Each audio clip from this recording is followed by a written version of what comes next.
If you leave this house, you'd be doing me a favor, Reginald said without raising his voice, with the same indifference someone uses when talking about taking out the trash.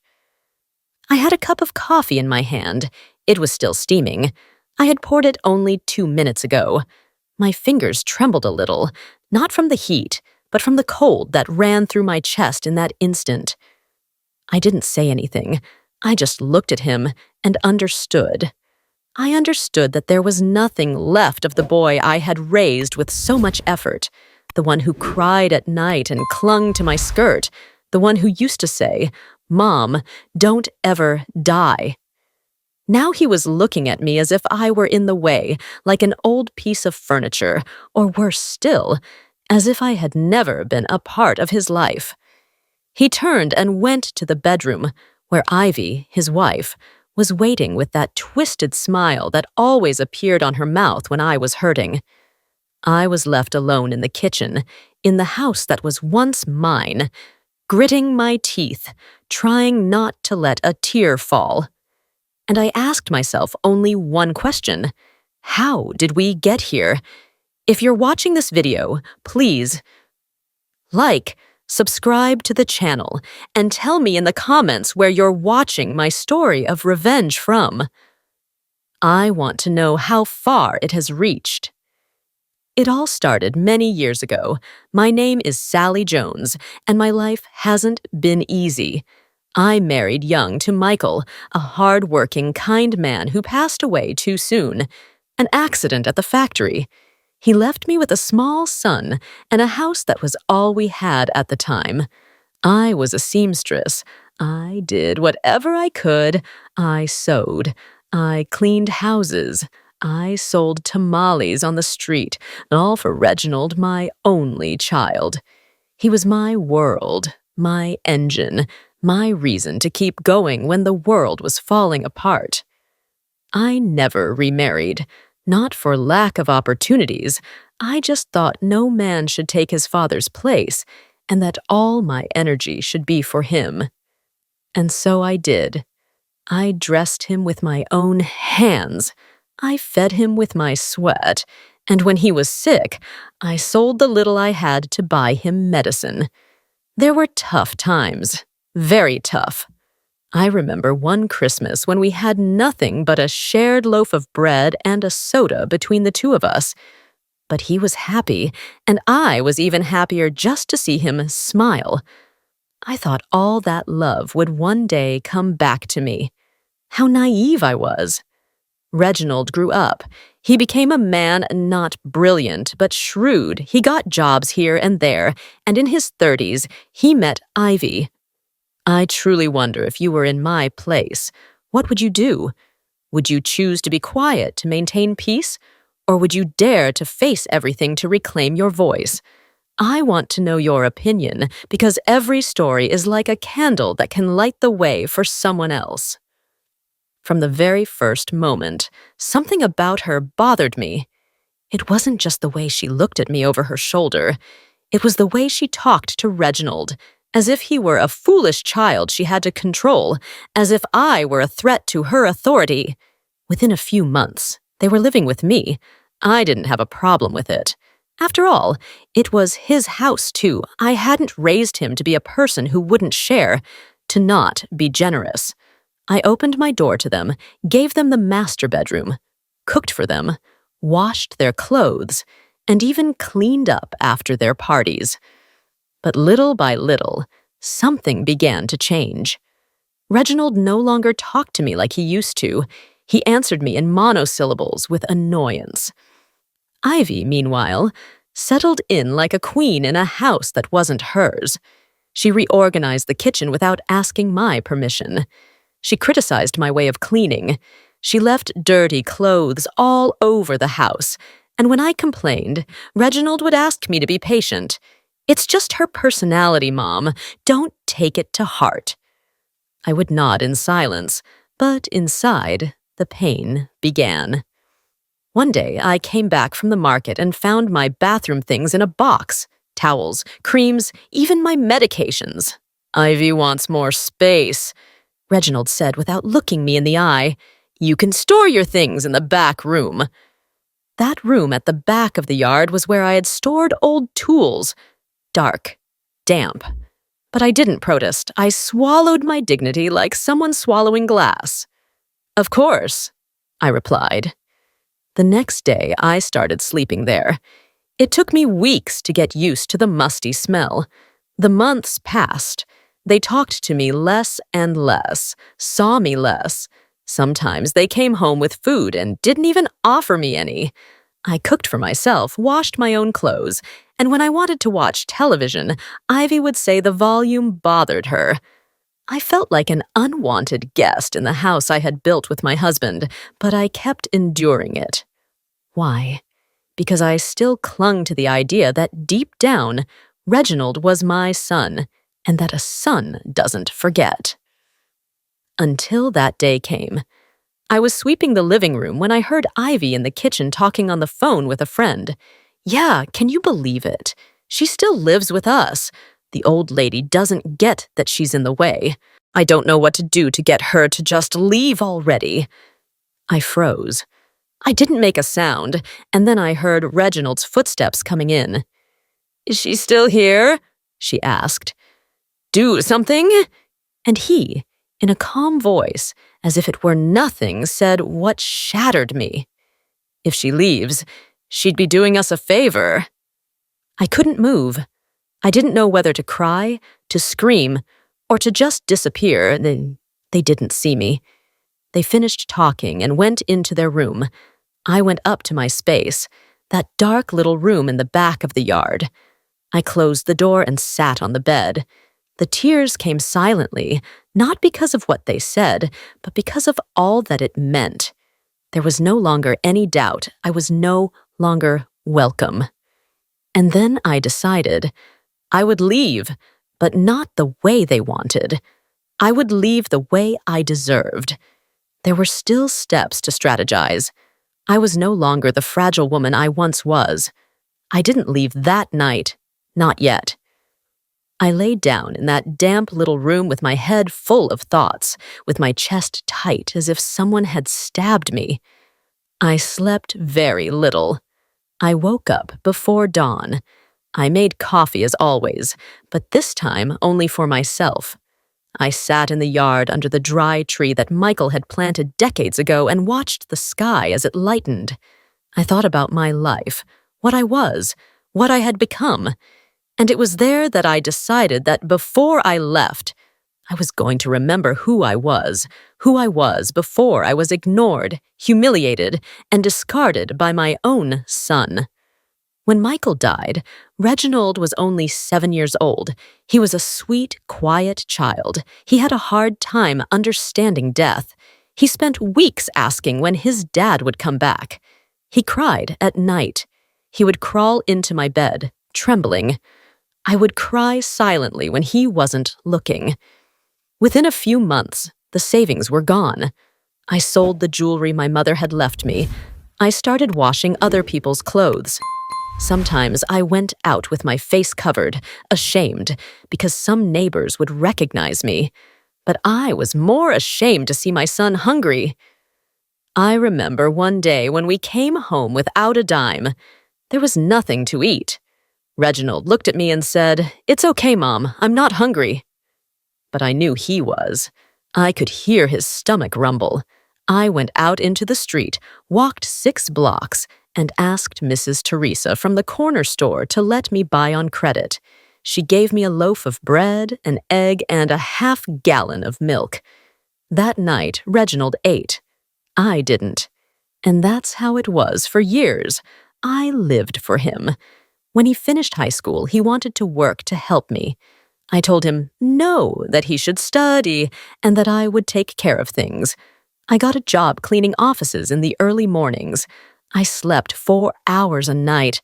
My fingers were swollen from so much washing and ironing, but I managed to pay for his college, even when a doctor diagnosed me with a spinal problem and recommended rest. I kept working because he was my investment, my hope, my reason to keep going. When he finished school, he told me, "Mom, I'm going to pay you back for everything. You'll see. I believed him. How could I not? The first blow came when he turned 29. He was already working as an administrative assistant at a small company. He had his own money, though he still lived with me. I didn't ask him for anything. He would give me money for basic expenses, but he was almost never home. One day, he came home with a woman. "Mom, this is Ivy." Pale skin, cold eyes, she wore expensive clothes. She shook my hand without looking me in the eye. "And you cook every day, Sally?" she said, as if asking if I still used a wood-burning stove to cook. "How old-fashioned." Reginald laughed. "My mom is from another era." It hurt, but I smiled. I thought it was just a joke. It wasn't. Within a few months, Ivy was staying over every weekend. She took my place at the table. She served herself before I did. She used my blankets. She even complained about the smell of my food. "You always cook with so much oil," she would say while wrinkling her nose. Reginald barely corrected her. He was becoming another man. One day they had a big argument in the hallway. Ivy screamed that she didn't want to keep coming to such a small, ugly house, and that she deserved something better. That same week, Reginald told me, "I want the three of us to live here, but we would have to make some changes." "What kind of changes?" "I don't know. Maybe you could use the back room. That way she'd feel more comfortable." My blood ran cold. "You want me to leave my room? It's just a space, Mom. You've always said the important thing is family, right?" And like a fool, I agreed. Ivy settled in like a queen. She redecorated, had the house painted, brought in new furniture. The old stuff, my stuff, was sent to the yard. She changed the pictures, hid the photo of Michael, and put the albums from when Reginald was a child in a box. I asked myself every day at what point I lost my place. Sundays, which used to be family days, became days of confinement for me. They would go out to restaurants and for walks. Sometimes they would come back at night, laughing with shopping bags. I found out about their plans on social media. They never invited me. When they had visitors, Ivy would say, "Sally, can you not come out? Some important people are coming, and you know you sometimes talk too much." As if I were an embarrassment. And Reginald would just nod, as if it were normal, as if it didn't hurt him. There was one particularly difficult night. I had prepared a special stew. It was Michael's anniversary. I thought that maybe just for that night, we could eat together. I waited for them with the table set, but they came home late. She was drunk. He had watery eyes. "What's that?" Ivy asked. "Homemade food." "The same thing again." "It's your dad's anniversary today," I said. Reginald looked at me with annoyance. "Mom, it's been so many years. You have to get over that." They locked themselves in their room and didn't touch a plate. That night, I ate alone with Michael in my memory and my heart in a million pieces. Every small act of contempt that was a wound, every humiliation a scar, and still, I kept quiet. I kept hoping that one day my son would wake up, but he didn't. He became more and more distant. He no longer asked me for advice. He didn't tell me things. He barely said hello. He seemed like an indifferent tenant. Ivy, on the other hand, provoked me on purpose. Sometimes she would leave the stove on, and when I turned it off, she would call me paranoid or blame me for things I hadn't done, like that time she lost an earring and accused me of hiding it. "Does it bother you that I have something nice, Sally?" "I have no idea what you're talking about." Sure, it was probably the dog." "Oh, that's right. You don't have a dog or a life." Reginald didn't say a word. That night, I cried in silence, covering my mouth so as not to make a sound. It was then that I realized they weren't going to change, and I couldn't keep waiting. So I started to think, Not about leaving empty-handed, but about leaving with my head held high. And for that, I needed help. Abandonment doesn't happen overnight. It's a slow drip. A word here, an act of contempt there, a gesture, a laugh behind your back. And when you realize it, you're no longer there. You've been erased. You don't matter anymore. That's how it was with me after that night when they didn't touch the food I made for Michael's anniversary. Something broke inside me. It wasn't rage. It was something worse. Indifference towards them. I would wake up, do the basics. I didn't try to please. I didn't decorate. I didn't cook for 3. I became invisible. And it was in that silence that they felt more powerful. One afternoon, Ivy came home furious, threw her bag on the floor and said, "I'm sick of living like this. This house is a pigsty. I can't concentrate. I can't breathe in here." "What happened now?" Reginald asked tiredly. "Your mother, her things are everywhere, and that room in the back smells of mildew. Why are we still allowing this?" I was listening from the kitchen. "What do you want me to do?" he mumbled. "I want you to send her to a place, to a home for old people, whatever. I'm not going to keep sharing a roof with that woman." That woman. Not even my name. After all I had done. I waited for a response, a gesture, at least a "don't go too far." But there was nothing, just silence. The next day, Reginald came up to me while I was hanging laundry. "Mom, I've been thinking." Maybe you could spend a few days with Auntie Helen in Dallas. A change of scenery. You barely ever leave here." I looked up slowly. "And did you or your wife come up with that?" He didn't answer. "You want me to leave, Reginald. Don't put it like that." "Then how? Tell me straight." "Mom, Ivy is stressed." "And what about you? What about me?" He looked down. He rubbed the back of his neck. "You just don't fit in here anymore." I fell silent. It hurt, but I wasn't going to beg him. I just nodded and kept folding the laundry. That night, I didn't sleep. I sat down with an old notebook, the one I used to write down groceries, and started to write. Not a plan, but a list of things that still belonged to me. The land in the town where my sister used to live. A couple of old pieces of jewelry I had hidden inside an old boot. A forgotten bank account with a little bit of money in it. But something was there. The title to the house, which was in my name, because Michael had left it to me. They didn't know that. They thought that since they had always lived there, everything belonged to them. But the paper said something else, and that was the spark. I thought, what if I leave? But not defeated. I would leave behind a lesson they would never forget. The days passed. I pretended to be normal. Reginald and Ivy started planning a vacation to Cancun. I found out by chance when I saw some emails on the computer. They hadn't said a word to me.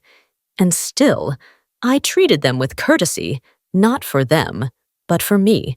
I knew that the exit had to be clean, elegant, definitive. But before that, things had to get even darker. One morning, Ivy came into my room without knocking. She was holding a handkerchief in her hand. "Is this yours?" "No, it was in my bag. Did you take it from me?" "Of course not." "You don't have to lie, and you don't have to make things up." She looked at me with contempt.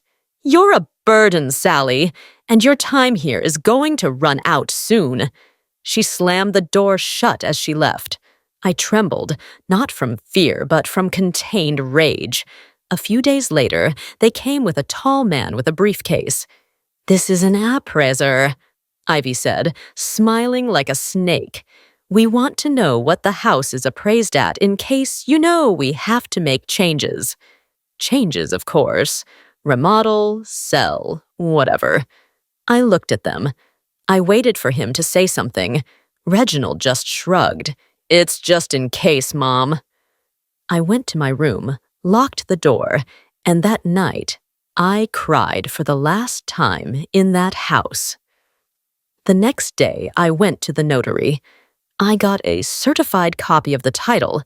Indeed, everything was in order. I was the sole owner. And right there, I asked for something else. A review to prepare for the formal sale of the property. I pretended it was for an inheritance. But deep down, I was already closing the cycle. In the meantime, Ivy started giving me absurd tasks. Can you clean the patio again? I noticed it's dusty. Again, with the rice? Sally, please change the menu. Can you stop listening to the radio so loud? It's distracting. Every day a complaint. Every day a way of showing me that I was no longer welcome. And Reginald, more and more distant. He no longer called me Mom, just Sally. That was the deepest wound. One afternoon, while I was sweeping the patio, I heard Ivy talking on the phone. No, of course she doesn't know anything. She thinks we're going to throw her a little party or something. She has no idea. When we get back from the trip, everything will be ready. Pause. Yeah, the appraiser said we could ask for a lot. And if we sign quickly, just imagine. We'll sell, buy something in our name and leave her out of it. After all, she doesn't have anything in her name. Or does she? I laughed quietly, a bitter laugh. They didn't know anything. That night, I wrote a long, painful, cold letter. I put it in a drawer. It wasn't time yet. I waited, patiently. On the day of their trip, I helped them pack. I wished them a good trip. I smiled. Ivy gave me a condescending hug. Take care, and try not to cause any trouble. Reginald kissed me on the forehead as if I were a forgotten doll. When the taxi pulled away, I watched them from the window and knew the time had come. I went to the bank. I withdrew the little that was left in the joint account that he never checked. I went to the pawn shop and sold what was left of value, a medal, a watch, some antique figurines. I called the notary and confirmed the sale. In less than a week, the house was already under contract. All that was missing was a signature, mine, and I gave it on the last night I slept there. I felt peace, not sadness, not fear, but peace, because I knew that I was finally choosing myself. Sometimes you need to look into the abyss to remember that you can fly. After signing the sales papers, I still had a few days before officially handing over the property. The money would go into a new account I opened in my name, a secure account, a clean one, only mine. I had everything planned, even the exact day they would return from Cancun. I knew they didn't suspect anything. I knew that by the time they arrived, I would already be far away. But I still didn't know where to go. I didn't have a place as such, no plans, just that living idea, never to go back to begging for affection. And it was just then, while I was packing my last things, that someone knocked on the door. It was a tall man, wearing a hat, with a face weathered by the sun. I recognized him as soon as I saw him. Sally Jones. I nodded.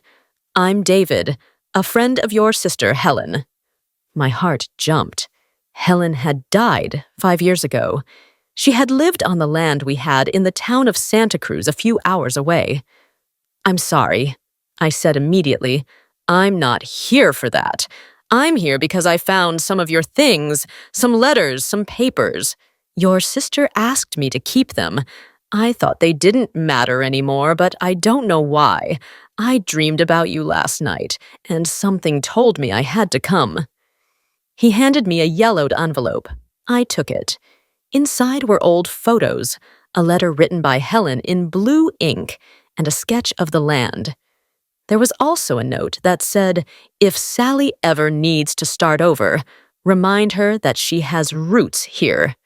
I invited David inside. We made the coffee. He told me he had been Helen's neighbor and confidant for many years, that he now lived alone, that he helped in a rural women's cooperative, and that every so often he fondly remembered stories about my sister. And the land? I asked. It's still there, abandoned but sturdy. The walls are in bad shape, but the soul remains. Do you think I could go? You should. That night, I didn't sleep. I read Helen's letter at least 5 times. She spoke to me as if she knew everything I had been through, as if she had guessed that one day I, too, would be pushed to the edge. And there, in one line, I read something that shattered me. You were always the strong one, Sally. I went first because I knew you would know how to get up when no one else believed in you. I called David at dawn. I asked him if the land had an electrical connection. He told me no, but that he could help me install the basics. I asked him if there was transportation there. He offered to take me. You don't have to. I'm not doing it out of duty. I'm doing it because I'm also looking for something to give meaning to my days. That afternoon, while Ivy was sending me messages about the weather in Cancun and smiling photos with Reginald on the beach, I was organizing my final departure. I paid the last house bill, gave the keys to the notary, and packed the bare minimum. The rest, the furniture, the decorations, the things they valued so much for their appearance, I left behind. I didn't want to keep anything that had their smell. On the way to the town, David and I barely spoke, but when we passed the old bridge, he looked at me and said, "It's never too late to rebuild yourself, Sally." I smiled. I'm just learning that now. When we arrived in Santa Cruz, I felt something I hadn't felt in a long time. True silence. Not the silence of indifference, but the silence that accompanies peace. The land was just as he had said, neglected, with weeds and faded walls. But there was no ruin there, only history. I went in and knew that this would be my new beginning. Weeks passed. David helped me clean, set up a small generator, and find an old stove. The town's cooperative welcomed me with open arms. They were strong women, widows, abandoned, single mothers, fighters. And there I understood that I wasn't alone. One of them, a woman named Carol, offered me a job helping out in an embroidery workshop. We have orders from outside, payments. It's not much, but together we live. I accepted, and my hands, which once trembled with fear, now trembled with creation. One day Carol asked me, "And do your children look for you?" I shook my head. One of them wished me away, so I granted his wish. She looked at me for a long time and nodded in silence. The weeks passed. The money from the sale allowed me to fix up the land little by little. I painted the walls, planted herbs, bought a radio, and even adopted a stray cat that appeared one afternoon without warning. I named him Michael, after my husband. One Sunday, while I was sweeping the patio, I saw David arrive with an envelope in his hand. "This came for you at the old address." I opened it. It was a letter from Reginald. His words trembled between the lines. "We came back from Cancun and the house was empty. Ivy thought it was a joke. I did too, but then I read your letter. I can't believe you sold everything. Why did you do that, Mom?" I laughed, a short, empty laugh, and then he continued, "I don't know where you are. I don't know if you want me to look for you, but if you ever want to talk, I'll be here." I didn't respond. There was nothing left to say. David looked at me. "Is everything okay?" "Yes," I replied. "For the first time in years, everything is fine." That night, I sat on the porch with Michael the cat on my lap and watched the starry sky. I thought about my sister, what she would have said if she had seen me there. I thought about all the times I had cried in silence, every humiliation, every cold plate, every unspoken word, and I knew that every step I had taken to get to me was worth it. But the past doesn't allow itself to be buried so easily, and in the next part, I would discover that they weren't planning on giving up so easily. Reginald didn't take as long as I thought he would. Exactly 3 weeks after I received his letter, he showed up. He didn't announce his arrival. He didn't ask for permission. He simply parked a new black car at the entrance to the property and got out with that look of a wounded child, mixed with the arrogance of a man accustomed to getting what he wants. I was in the back watering the lavender plants that Carol had helped me get. When I heard the car door slam, I knew something was wrong. It wasn't the surprise that threw me off. It was the speed and his expression. He wasn't just there to talk. "What is this, Mom? What are you doing here? How could you just leave us like that?" I wiped my hands on my apron and looked at him. There was something in his voice that reminded me of the boy I had been letting go of little by little. But there was also venom. The same venom he learned from Ivy, from his ego, from his comfort. I didn't answer him right away. I went into the house, poured some water, and offered it to him. He didn't accept it. "We had your things," he said. "Documents, jewelry, memories. You left without looking back, Dad." "Michael is dead, Mint," I interrupted. "You know that. And if you've come to talk about objects, you've come to the wrong address. You sold the house. Our home." "It was my house, my home. You yourself said that if I left, I'd be doing you a favor." His eyes clouded over. He lowered his voice. He walked around the small living room as if he were trying to find arguments among the walls until he stopped in front of me with something in his hand. "Ivy wants us to settle this amicably, but if you don't agree, we have other ways." He held out a paper. It was a letterhead from a law firm. I sat down before reading it. It was a veiled threat. If I didn't restore the family assets, they would initiate legal proceedings for unauthorized alienation of property without the consent of the rightful heirs. I laughed, not because it was funny, but because it was absurd. "You have no right," I said. "I am your son. I have the right to protect what belongs to me." "Nothing belongs to you, not while I'm alive. And even after, if I could choose, I wouldn't leave you a single rusty nail." "You can't do this," he shouted, pounding his fist on the table. "I already did." The silence became thick. My heart was beating fast, but my voice remained firm. It was the first time I had ever spoken to him like that. The first time I hadn't begged for love. The first time I hadn't justified myself. And that freedom felt like a slow fire that ran through my chest.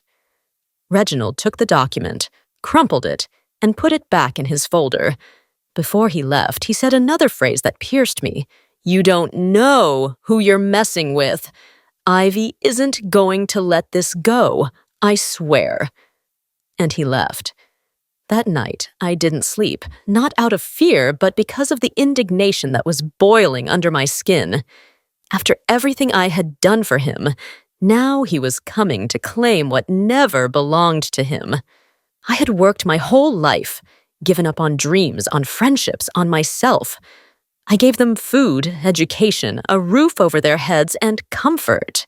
I gave them my good years, and this was how they paid me back.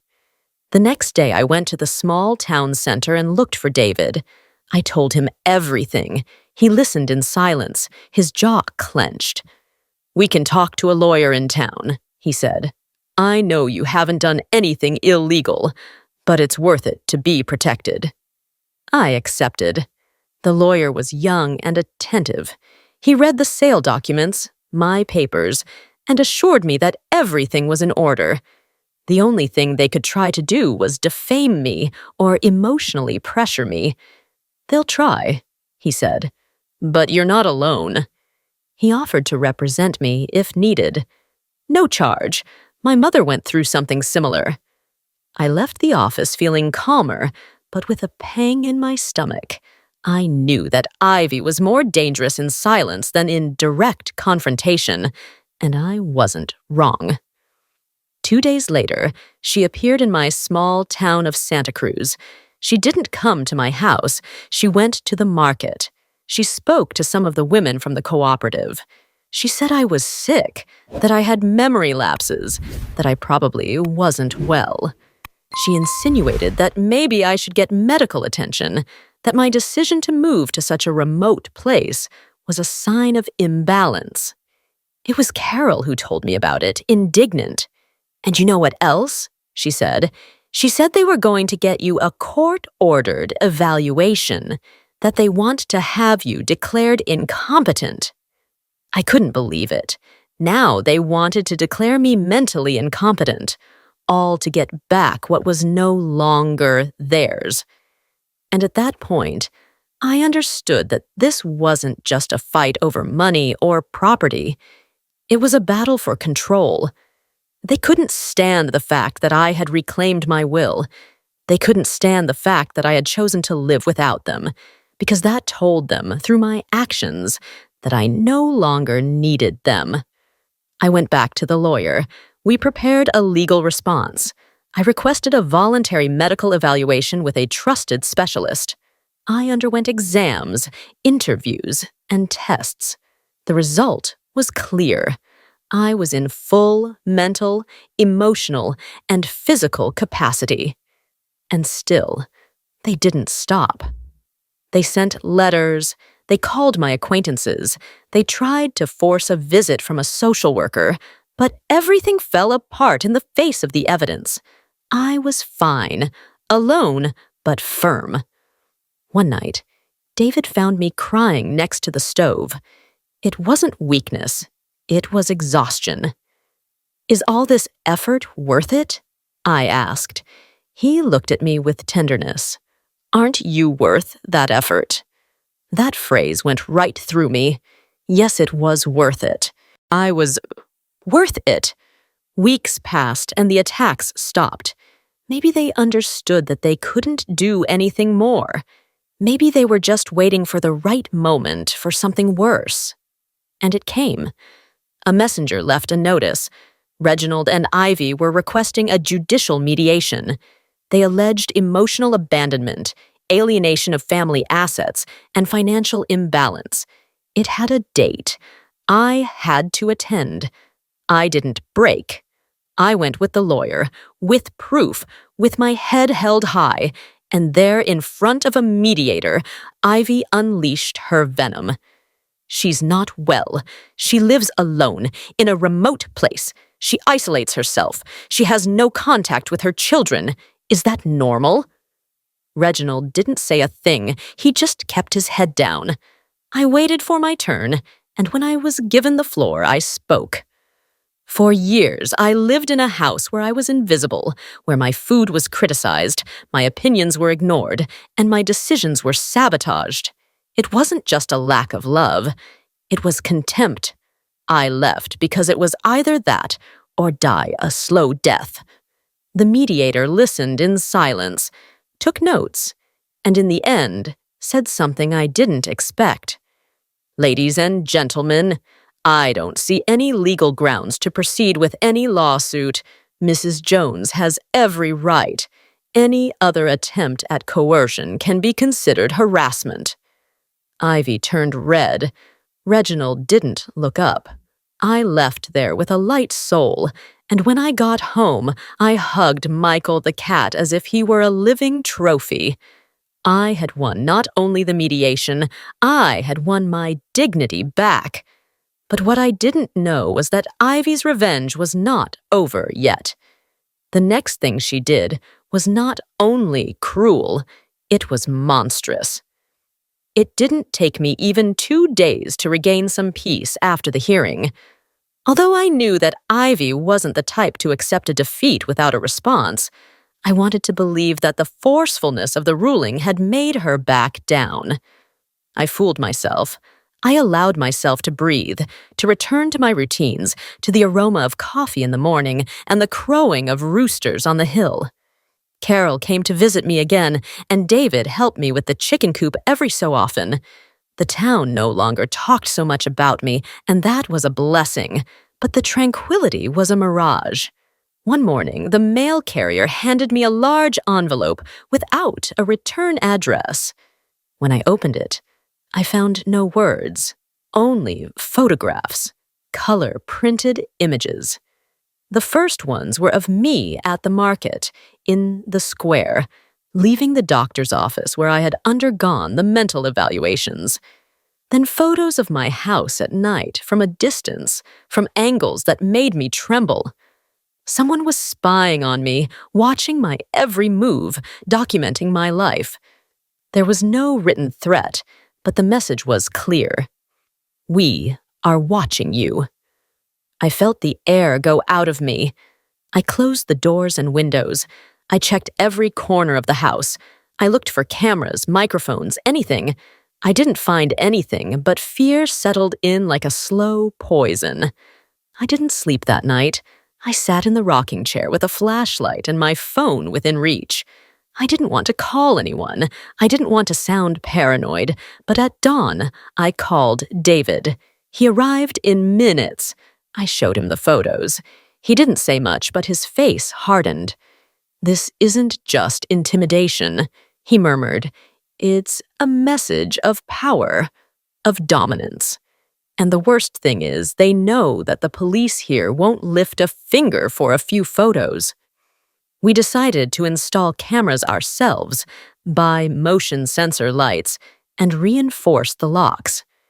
David even talked to a neighbor, a former military man, to patrol the area at night. I felt like a prisoner in my own sanctuary, but there was something more, a persistent feeling that the real blow had not yet arrived. And I wasn't wrong. One day at the market, I ran into a woman I didn't know. She was dressed in expensive but understated clothes. She had that look of someone who thinks they're superior to everyone else. She approached me as if she already knew me. "Mrs. Jones, what a pleasure. I'm Ms. Barrera. I represent a family foundation that works with older adults. I heard about you." I looked at her with suspicion. "Who told you about me?" A concerned woman.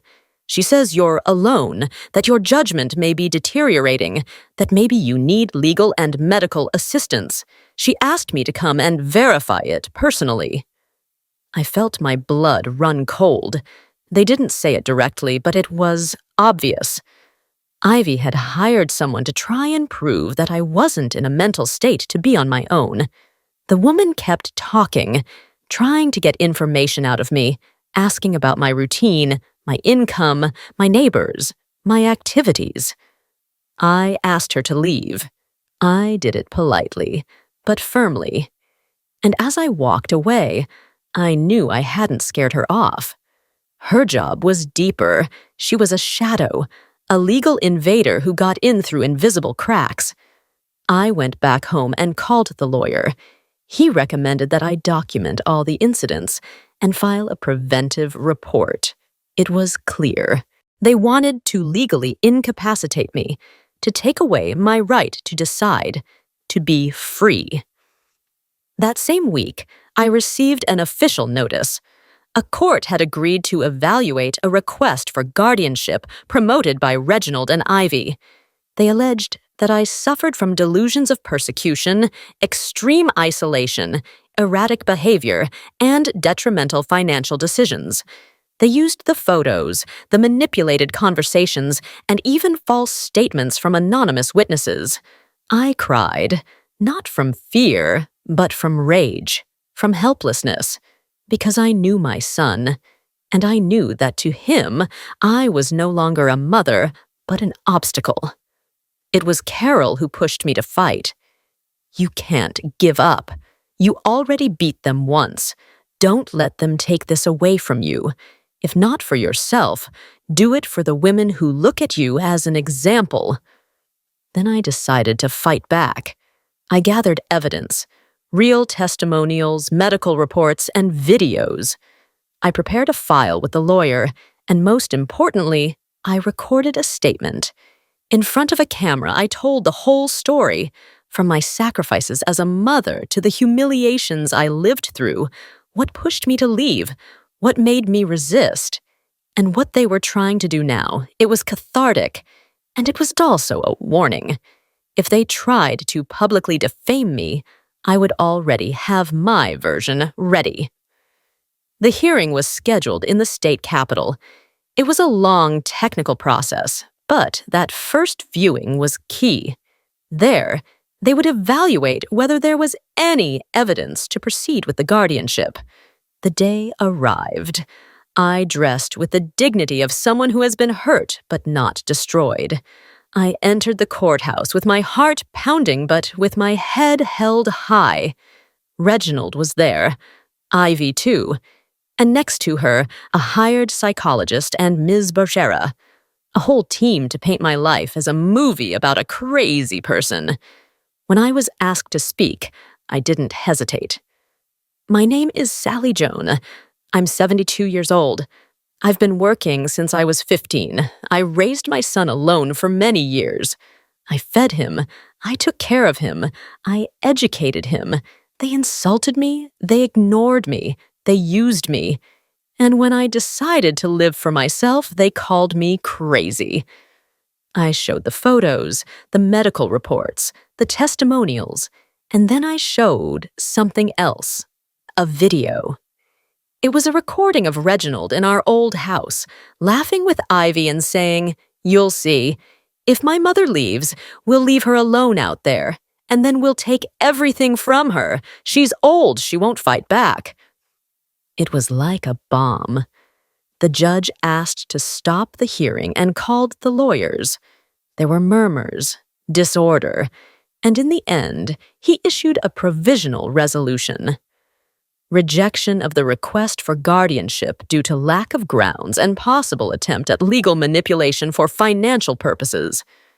Ivy stood up, furious. Reginald didn't look at me. I cried this time, but not from pain. I cried because they had finally believed me, because for the first time, the truth had protected me. I left the courthouse without knowing what would happen next, but I felt something new, a certainty, a seed growing inside me. I hadn't gotten there just to survive. I had gotten there to rebuild myself, and the way I would do it would surprise even them. After that trial, something inside me changed forever. It wasn't just the feeling of having won. It was as if an invisible chain that I had been carrying for decades had finally broken. I wasn't afraid. I wasn't ashamed. And for the first time in a long time, I didn't feel guilty for thinking about myself. I felt a freedom. A freedom that made me dizzy because it had never truly belonged to me before. I went home with a different attitude. I stopped lowering my head. I walked straight, without looking over my shoulder. The neighbors no longer saw me as poor Mrs. Jones, but as the woman who stood up to her own son and won. Some women from the town came to ask me for advice. Others just hugged me without saying anything. There was something in my eyes, they told me, something that wasn't there before. Courage, perhaps, or exhaustion from pretending that everything was okay. But I knew that this peace was a pause, not an ending, because Ivy wasn't the type to back down. Reginald, even less so. They didn't know how to lose, especially not to me. I waited for the next move with a tight stomach, and it didn't take long. One morning, I received a call from the bank. They informed me that a suspicious transfer had been blocked. Someone had tried to move a large amount of money from one of my old accounts, the one that had been inactive since I sold everything and moved. They asked me to come in person to clarify, and when I arrived, I realized what they were up to. Someone had forged my signature with a fake power of attorney. They used old documents, combined real papers with fakes, and almost succeeded. But the bank became suspicious because of a tiny detail. The accent of the person who called to authorize the transaction didn't match mine. Yes, just like that. But it was a sign. Reginald was desperate and willing to do anything. I went back home with a decision made. I wasn't going to wait for more attacks. I wasn't going to live defensively. I was going to end this at the root.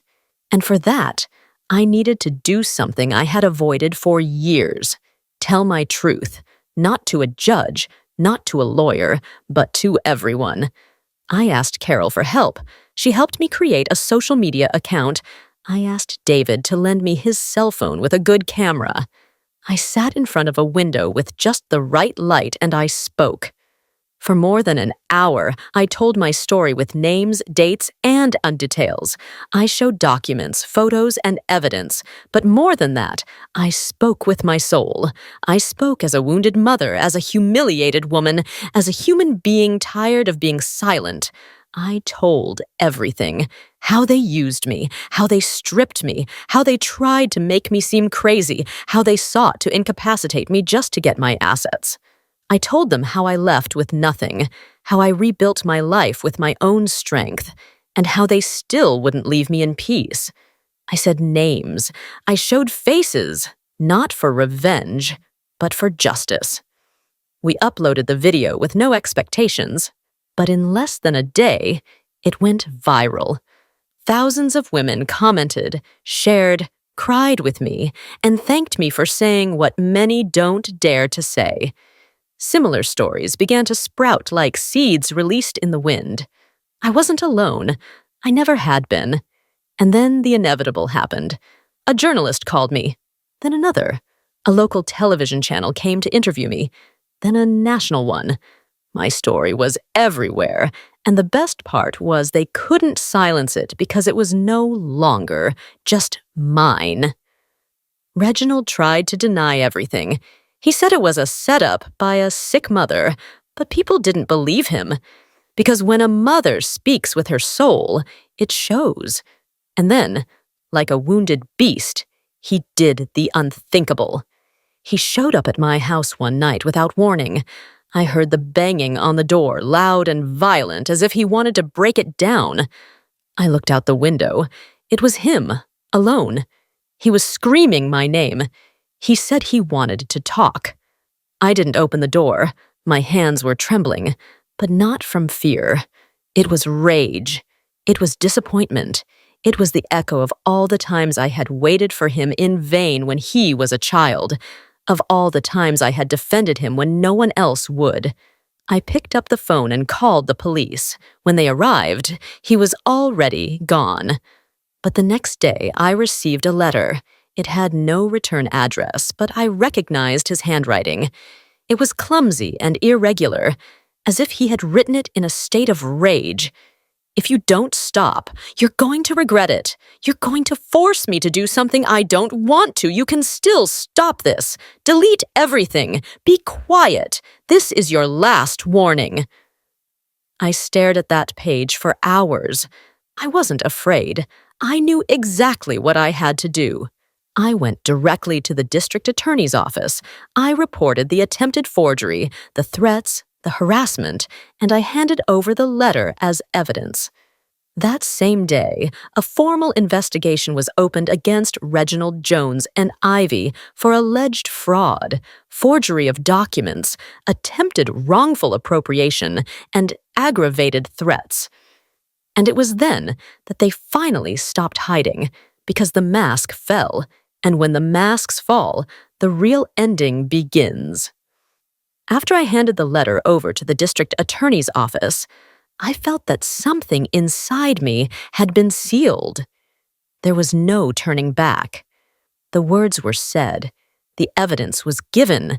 The story was exposed. Whatever came would come. But for the first time, it wasn't me who had to hide. It was them, Reginald and Ivy, the ones who fed on the silence of others, who were now under a microscope, and they couldn't stand the light. The social media uproar didn't stop. More and more women shared their own versions of abandonment, contempt, and manipulation by children who were once sweet and then, without knowing how, became their own mothers, executioners. It wasn't just my story. It was that of thousands, millions. I had given it a voice, but the echo was collective. The district attorney's office moved with a speed I didn't even expect. The viral video had helped, but what really sped things up was something I didn't see coming. A former employee of Reginald's voluntarily came forward to testify. Her name was Mary, and she had been his administrative assistant for 2 years. She had copies of emails, contracts, and most importantly, audio recordings where you could hear Ivy talking about how to move the papers without the old lady noticing. Her voice, her contempt, her plan. When I first heard those recordings, I felt nauseous. It was as if a blindfold had suddenly fallen off. I had always suspected that Ivy was the cold, calculating mind, but to hear her mocking tone, her way of referring to me as if I were a burden, an obstacle, broke me into 1,000 pieces.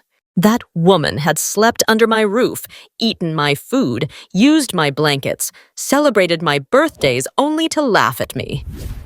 The case grew like a wildfire. The press called it the betrayal of the people's son, because Reginald had given interviews before, presenting himself as a successful businessman, a family man, and a local benefactor. But now everything was falling apart. The image he had so carefully built began to show cracks that neither he nor his team could cover up. One day before the precautionary measure to freeze their assets was issued, Reginald and Ivy disappeared without warning, without saying goodbye, without a trace. The only thing that was known was that they had emptied a secondary account, rented a car with borrowed documents, and had left. Rumors said they crossed into Guatemala. Others said Ivy had family in Texas. We didn't know for sure, but something told me they weren't as far away as we thought. I didn't celebrate. I didn't dance. I didn't feel victorious. I felt empty, because a mother doesn't win when her child falls. She only survives the blow. I took refuge in my routine. I continued to attend my sessions with Carol, the psychologist. She helped me understand that often, love doesn't break all at once, but through small, daily cuts, like paper tearing skin, that it wasn't my fault, that being a mother doesn't mean being a martyr, and that saying, enough is also a way of loving oneself. One afternoon, while I was watering the plants in the yard, a van parked in front of my house. 2 men got out. They weren't dressed like police, but something about their posture put me on alert. They knocked on the door. "Mrs. Sally Jones?" One of them asked in a formal but tense tone. I nodded. "We're from the district attorney's office. We have an order to search this property. We have received an anonymous tip that the defendants may have returned and are hiding here." I froze. "Here?" I asked, not understanding. "Is there anyone else living with you?" they asked. I shook my head. They came in and searched every corner, even the chicken coop. They didn't find anything, but the message was clear. Someone was playing dirty. Again. Someone wanted it to look like I was covering for them. That someone had a name and a last name, and they knew exactly how to intimidate me without showing themselves. I didn't sleep that night. I thought about taking a plane, leaving, changing my name, starting over in another country. But when I looked in the mirror, I saw me. Not the broken woman from before, but the new one. The one who had faced contempt, judgment, and abandonment. The one who was still standing. So I did the only thing I could do. I defended myself. I recorded another video. I spoke again. this time with more force. I explained what had happened, showed the search warrant, declared my innocence, and above all, I publicly challenged those who were persecuting me. If you have something to say, show your face. Don't hide behind threats or false accusations. I'm no longer afraid, and I'm not going anywhere. That video was the most watched of all, more than 3 million views in 2 days. The support was incredible. Journalists, lawyers, activists, even actresses. They all spoke out in my favor. They invited me on shows. They offered me legal representation. They defended me publicly. A senator called me to include my testimony in a proposed law on patrimonial violence. And then something unexpected happened. A woman knocked on my door. Her hair was in a bun. Her face was marked by years. Her gaze was firm. She said her name in a low voice. "I'm Rose, Ivy's mother." I was speechless. She looked at me with sadness. "I'm not here to defend her. I'm here to ask for your forgiveness. Not for her, but for me. Because I also kept quiet. I also suffered. I was also humiliated by that daughter I raised. I thought it was my fault until I saw your story and understood that there are children who get lost, and it's not because of our lack of love, but because of their excess of selfishness." We hugged, we cried, and that night I slept better because I understood that even though pain doesn't disappear, it does transform, and that the truth, even though it hurts, also frees you. But the worst was yet to come. A call in the middle of the night, a male voice. "Mrs. Jones, we found them." My heart stopped. "Where?" "At a hostel near the border. Reginald tried to escape through the roof, and Ivy locked herself in the bathroom. We have them in custody, but we need you to come and identify some key documents we found with them. They're yours." My body trembled. Was this the end or the beginning? I got ready without saying a word. It wasn't fear. It was a weight, a deep heaviness in my chest that I didn't know if it was sadness, rage, or a mix of both. I took a taxi. The ride to the small town where they were being held was long, in silence, with my gaze lost in the windows, the trees, the distant houses. Everything seemed foreign, as if I were just watching a movie from the outside. But it wasn't. It was my story. And I had reached the end of the line. When I arrived, an agent accompanied me to a waiting room. I couldn't see them yet, but I knew they were there, just feet away, breathing the same air as me. After months of hiding, manipulating, and fleeing, they were finally trapped.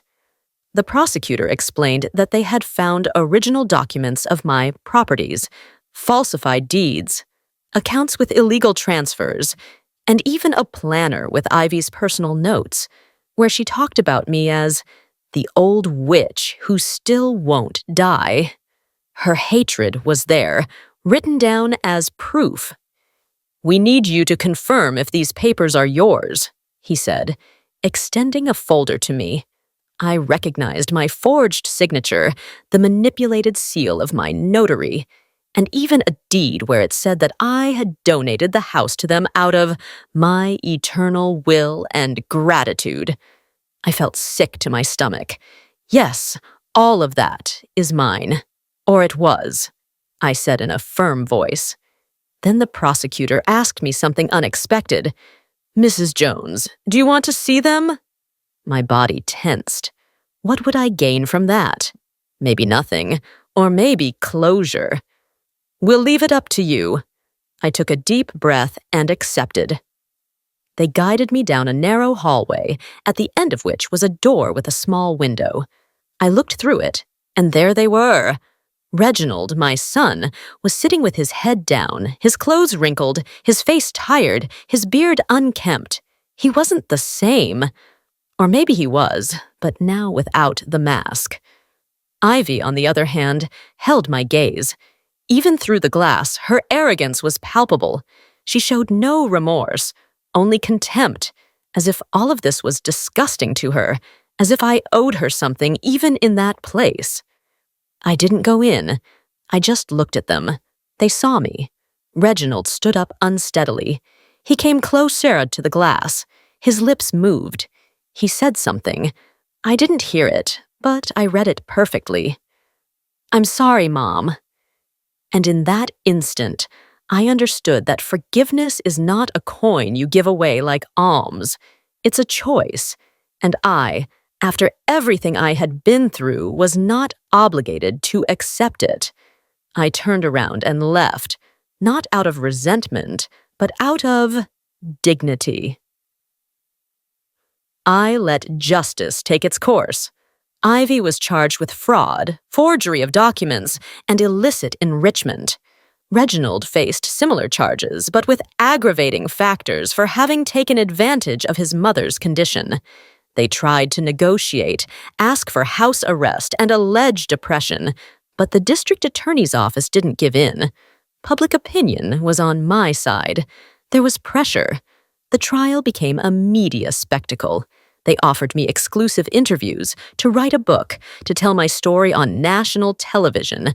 I rejected it all, except for one thing: a forum organized by a network of older women. They invited me to speak, to share, and I went, in front of more than 200 women with similar stories. Some cried, others nodded, all listened. I spoke to them from the heart. We were not born to be eternal servants. We are not responsible for the ingratitude of those we raised with love. It is not our duty to be silent or to endure. It is our right to live in peace. And when they tell you, "If you leave, you'd be doing me a favor," you should respond, "Yes, but I'm doing it for myself first." Applause, as some came up to me afterward. "I also have a son who treats me badly," one said. "My daughter-in-law took everything from me," another said. "Thank you for speaking up. You gave us strength." I wasn't a hero. I was just a woman tired of being silent. I went back home with a lighter heart. The silence from before had been replaced by a new peace, one that didn't depend on anyone, one that belonged to me. And then I decided. I painted the house. I opened a small sewing workshop in the garage, not for money, but for enjoyment.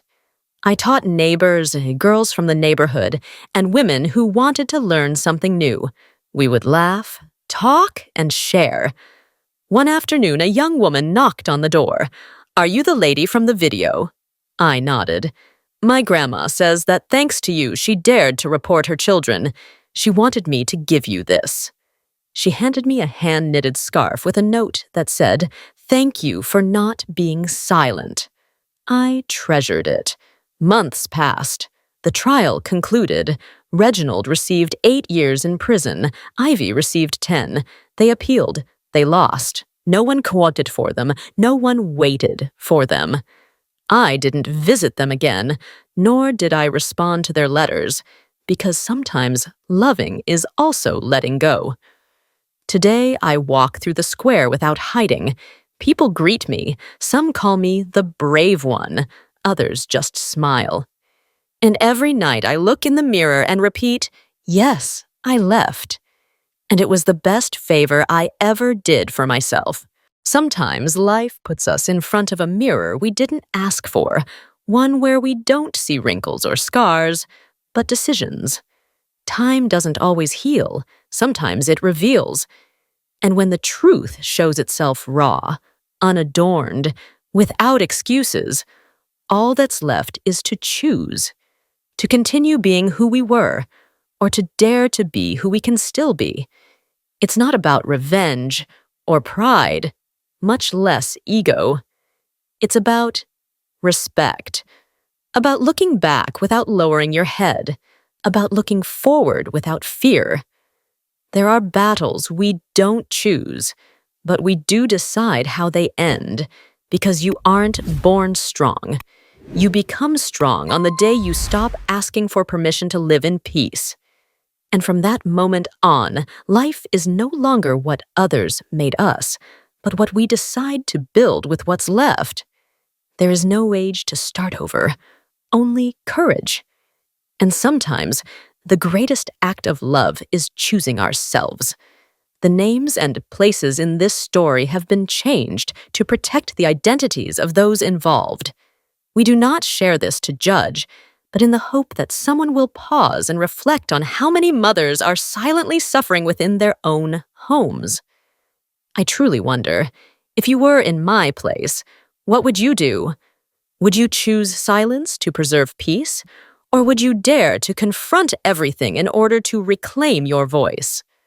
I long to hear your thoughts, because every story is like a candle that can light the path for someone else. I firmly believe that God always blesses, and that courage leads us toward brighter days. As we close, I leave you with two of the channel's most beloved stories. I am certain they will surprise and inspire you. Thank you for staying with me until this moment.